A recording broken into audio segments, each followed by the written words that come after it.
We all love a well-done bad guy, and as long as superhero comics have existed, we've also had supervillains, many of which have taken their place as some of the greatest fictional characters of all time. And this, of course, has led to a debate of who is the best supervillain ever made. Well, friendos and bendos, I'm Z, and I have an answer that you probably wouldn't expect. Because you see, the greatest villain in comics is not the Joker. It's not Lex Luthor, it's not Thanos, it's not Doctor Doom, it's not Darkseid. No, the greatest supervillain of all time is the Angleman. And here's why.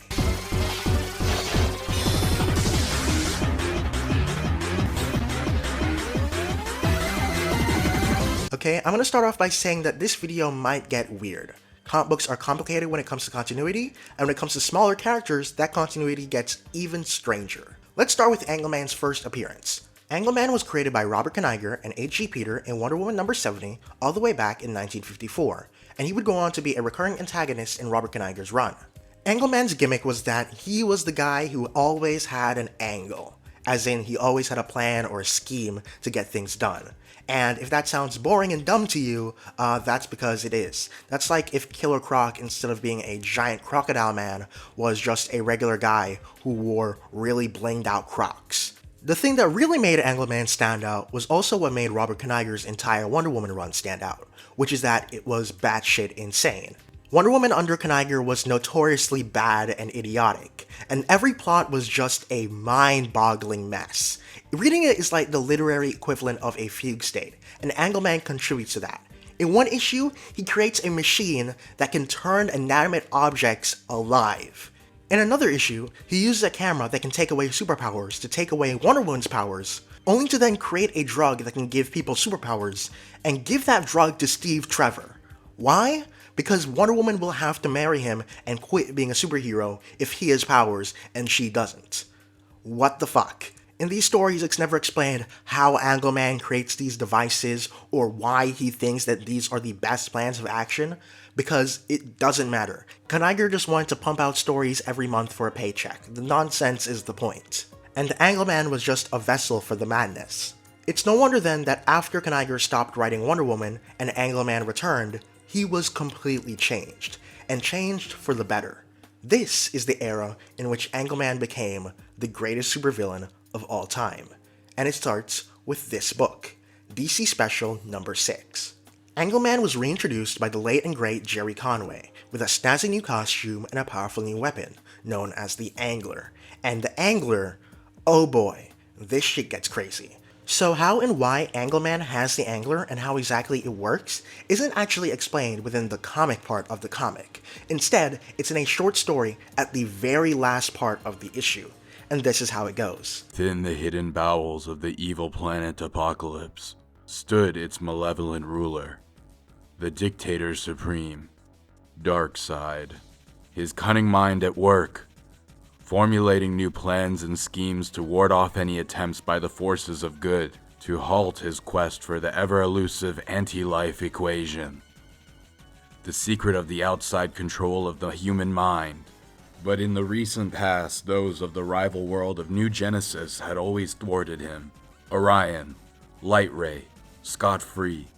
They had all risen up and quelled attack after attack until even the greatest Darkseid had to retreat from the site of the battles. The planet Earth. His agents on that world had scattered. The formerly well-organized Intergang broke up and scurried into the rat holes from whence it came. Months passed. Now the time to move had once again come to pass. The guardian gods of New Genesis had relaxed and the Earth seemed once again vulnerable. But new agents must be secured before that planet could be seized. Darkseid made his move. Using techniques known only to him, the Apocalypse ruler secretly contacted various beings in the world of Earth. He selected special beings with abilities he felt could prove useful in the future conquest. In his first attempts at conquering the planet, he had encountered various persons with superpowers that had been heroic in the efforts to defeat him, but Darkseid had learned from these fights. For each superhero, there were numerous foes of equal super abilities. For every member of the so-called Justice League of America, there were at least 10 villains with equal power. Yet, In all that time, these superpowered criminals had failed to defeat their heroic counterparts. As Darkseid investigated these supervillains, he realized the mistake the crooks had made. They, unlike the Justice League they disdained, lacked organization. There needed to be a society of evildoers. There must be a secret society of supervillains. Stealthily, Darkseid moved his forces through underworld channels, hiring a henchman here, a stoolie there. Secretly, he made the proper inquiries and plans, paid off the right person, and planned the perfect escapes. Slowly, they came together. Foes of the Flash, such as Mirror Master, Captain Boomerang, Captain Cold, and Gorilla Grodd. Green Lantern's enemies, Sinestro and Star Sapphire. Hawkman's foe, the Shadow Thief, and the escapee from the parallel world of Earth 2, the Wizard. Under the indirect direction of a Manhunter clone, the original members of the Secret Society of Supervillains came to be, and a more evil threat the world has seldom known. Evil and cunning matched only by their secret organizer, Darkseid. But as many of his plans were, the society was ill-conceived by Darkseid, and it soon broke away and plotted its own course away from the manipulations of the forces of Apokolips. Perhaps, just perhaps, if all of his original plans had worked out, Darkseid might still be wearing the mantle of the Secret Society. For along with the mentioned villains selected for that first meeting of the evil group, there was one who was invited to join but never appeared. Until now. His real name? Unknown, but he is the man with a million angles. The Angle Man. In the November 1954 issue of Wonder Woman, number 70, the Angle Man makes his first appearance in The Invisible Trail, wherein he shows his cunning in attempting to track down the Amazon princess's secret identity. For the next 14 years, this mysterious con man would use every trick, every plan, every scheme, and yes, every angle in his attempt to destroy Wonder Woman. For most of the 1950s, he would be considered by most to be her archenemy. However, unlike Superman's Lex Luthor or the Batman's Joker, he would forever be only known as the Angle Man, as if his real identity could somehow lead to his eventual final defeat. Perhaps that secret was his best angle of all. His infamy must have been widespread. Although his name was never learned, his reputation for cunning and deceit had reached the ears of the hierarchy of the planet Apokolips. Great Darkseid considered, for a time, that this man, this Angle Man, might be useful in the Dictator's overall plan. Although in no way superpowered, the Angle Man had a mind that Darkseid could use. Darkseid's plan of complete dominance over the human mind did not prevent him from using clever individual wills to attain his end goals. The ends would always justify Darkseid's means. In the smoky labs beneath the pits of Apokolips, the scientists created the instrument of escape for the Angle Man, the Angler.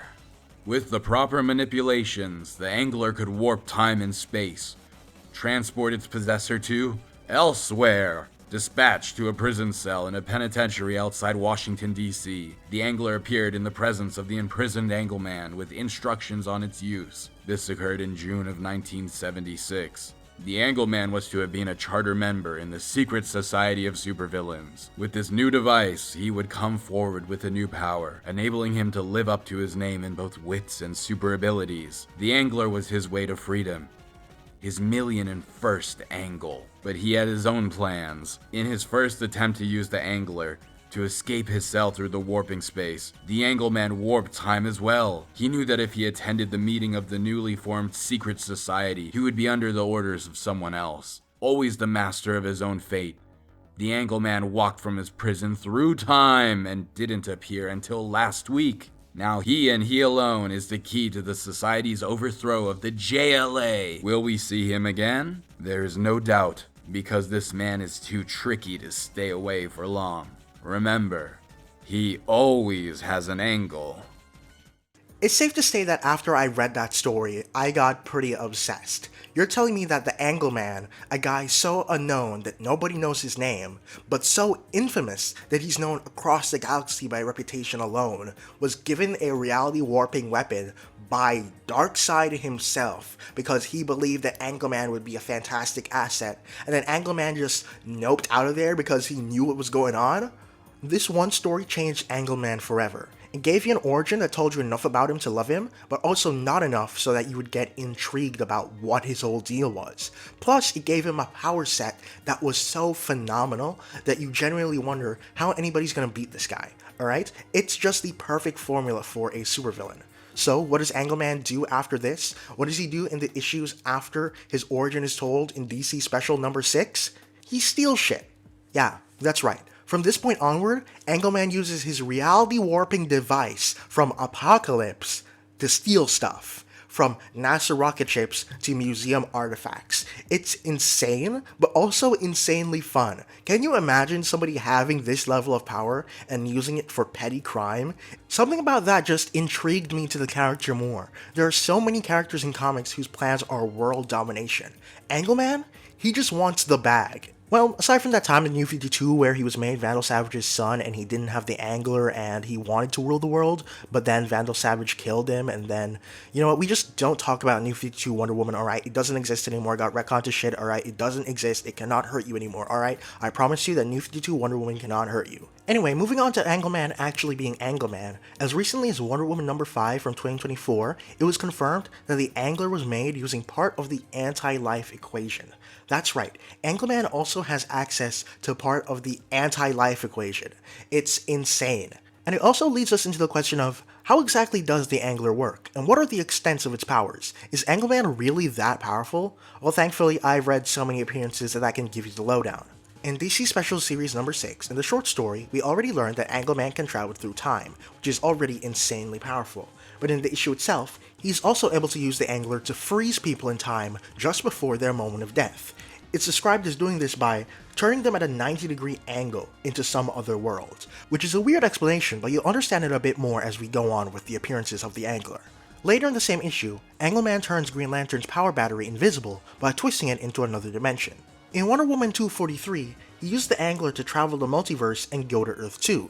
Later in this issue, we also see him use the Angler to teleport, and while it's very obvious that he should be able to do that, this is the first time we see him do it, and it's good to have confirmation. In Wonder Woman 254, he uses the Angler to teleport an entire rocket ship into space, create a force field around it that allows him to breathe, and when anybody touches it, they get teleported on some other side of the force field. In Wonder Woman 272 and 273, he transports Wonder Woman to another dimension by turning her both 90 degrees in reality and later on 180 degrees in reality. Moving on to post-crisis, in Wonder Woman 181, he's able to warp the dimensions of an entire building and then have the floor shift from underneath Donna Troy and have her fall from the sky in Venice. Then in Young Justice number 50, he's able to change the direction of gravity. And then moving on to modern continuity, in the 2022 volume of Justice Society of America, in issue 3, he's able to create an entire portal to Bizarro World. And in Wonder Woman issue number 6, he's able to use the Angler to power up Dr. Psycho's telepathy in order to break Steve Trevor's telepathic blocks. Okay, so at this point you're realizing that the Angler can pretty much just do anything, but you're probably also wondering how. Is there a methodology to it, or can it just do whatever willy-nilly?